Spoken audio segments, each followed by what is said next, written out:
Hello everyone, welcome to QCool. Today we are going to study Chapter 5 Kingdoms, Kings and Early Republic. So, in this chapter, we are going to study about the later Vedic period. So, in the last chapter, what books and burials tells us, we learnt about the Rig Veda or the early Vedic period. Okay, that was in the northern part of the India, and in the southern part of India, we got to learn about the megaliths and different types of burials and a special village named Inamgaon. Okay, so in this chapter we are going to study about the later Vedic period. Later Vedic, so the period when the other Vedas were composed, that is Samaveda, Yajurveda and Atharvana Veda. Okay, so we can also get to know about the political developments during the later Vedic period in this chapter. Okay, so in this chapter we are going to know how men became rulers. So in the Vedic period, in the early Vedic period, we learned that the leaders were chosen according to their bravery and their skill sets. But in during the later Vedic period, they had a different way of becoming Raja. Okay, so they had to perform sacrifices. We will learn about that in detail. So next we will learn about the system of Varnas, which was introduced during this later Vedic period. Based on the occupation of the people, they were categorized. Next we will learn about the Janpadas and Jana, the people. Okay, next we will learn about the Mahajanapadas. So Mahajanapadas are the important Janapadas than the other group of Janapadas. So the group of Janapadas which became more important than the other Janapadas are called Mahajanapadas. We will study about Mahajanapadas and their settlements. Okay, next we will learn about the taxes, why taxes were introduced and who all had to pay the taxes and in which form they had to pay the taxes.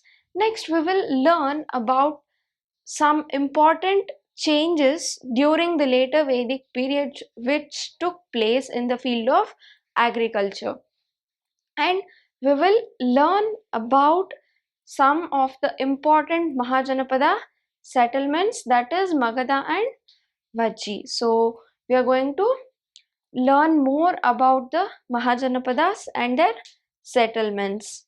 Okay, so these are all the topics we will be learning today. Okay, so as the heading of the chapters tells, kingdoms, kings and early republics, in this chapter we are going to learn how men became kings and how kingdoms were emerged and the system of early republic.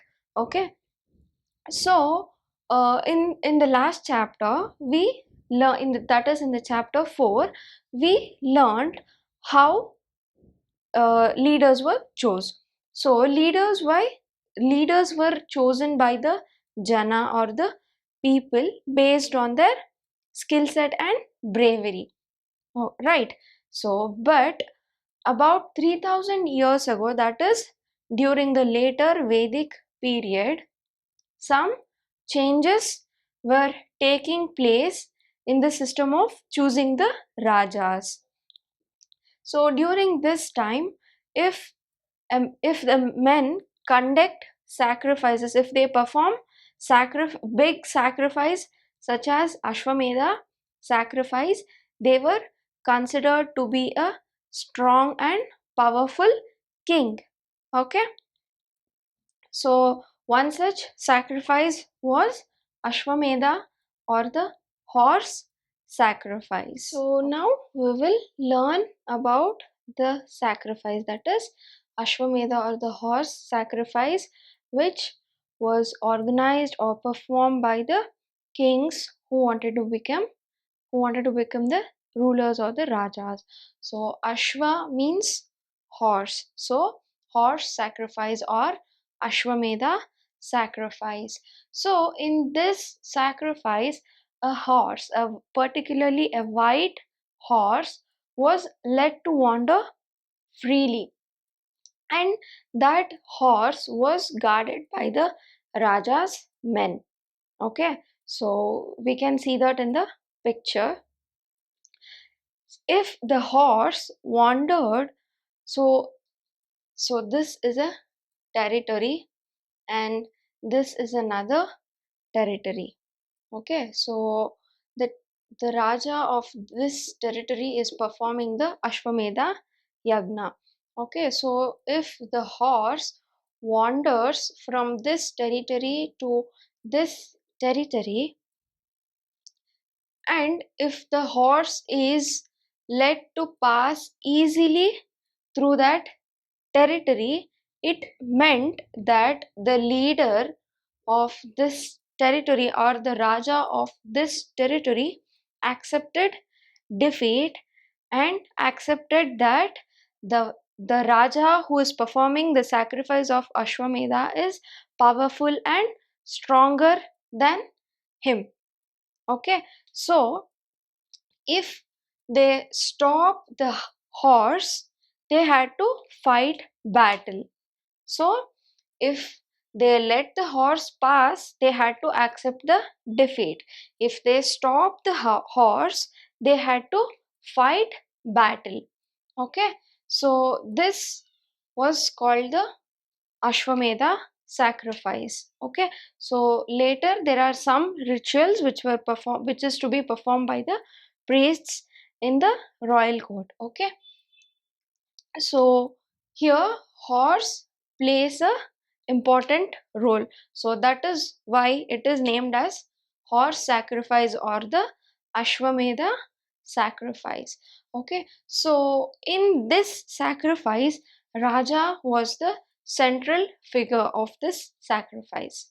Okay, so he had a special seat or a throne or a tiger skin on the seat, for the seat. Okay, so the Raja was the central figure, he was the important person in performing this ritual. Okay, so this ritual was performed by specially trained priests.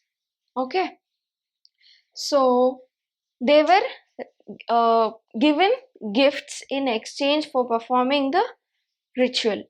Okay, so who all attended the sacrifice or the ritual?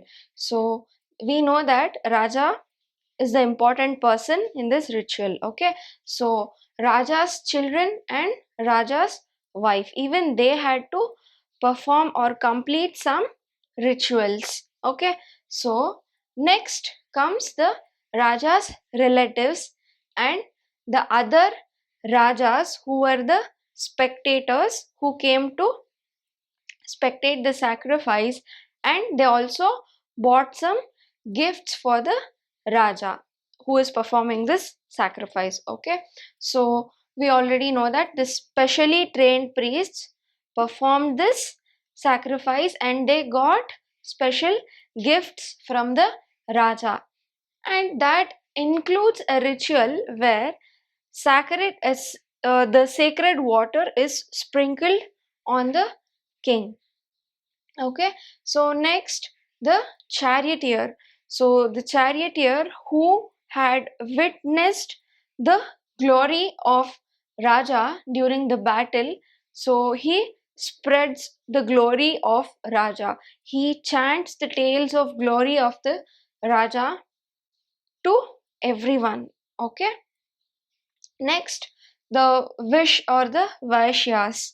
Okay, so the traders or the merchants, they also were allowed to participate or attend this sacrifice. They also brought gifts to the Raja. So the only people who were excluded from attending this sacrifice were Shudras. So the people who were termed as Shudras by the priests were not allowed to attend this sacrifices. Okay, so mostly women and Shudras were not allowed to participate in any of the rituals or events conducted in the royal courts.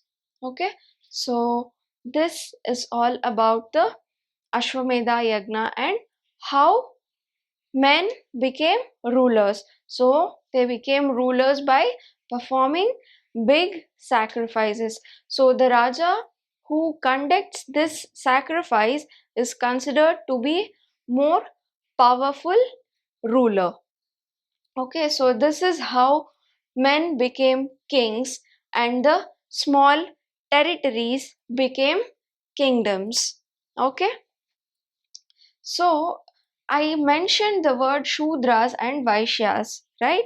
So we will learn about this in the next topic, that is the system of Varnas. We will learn who were Shudras and who were Vaishyas. Okay.